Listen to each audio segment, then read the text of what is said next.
On demande l'opinion des gens, ce qu'ils en pensent des ultra riches. Vous en pensez quoi, vous? Oh, faut les taxer un max, hein. Qu'est-ce que tu vas faire avec autant de milliards?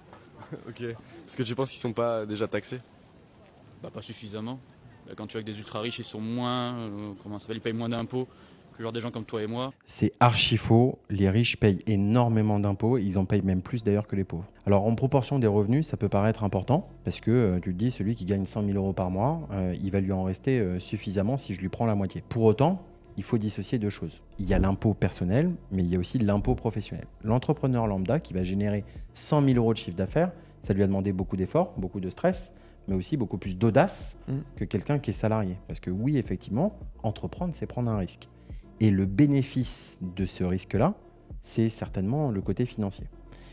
Maintenant, quand on entend ce genre de vidéo, on a le sentiment que tu ne crées pas de valeur quand tu es riche et qu'il faut te taxer parce que c'est un privilège d'être riche. Non, c'est une récompense. Et donc, quand tu es récompensé comme cela, eh bien, tu as le droit de créer du patrimoine. Et moi, je trouve ça dommage que ces personnes-là, elles partent de France parce qu'en fait elles se disent mais on en veut à mon patrimoine et on n'en veut pas à ce que je peux potentiellement apporter. Donc la répression versus l'incitation, moi j'ai plus de conviction dans le fait d'inciter ces personnes qui sont riches à consommer au sein de la société, à créer encore plus de valeur, à créer des emplois, parce que être riche c'est aussi créer de l'emploi et permettre à ce salarié qui malheureusement fustige les riches d'avoir un emploi.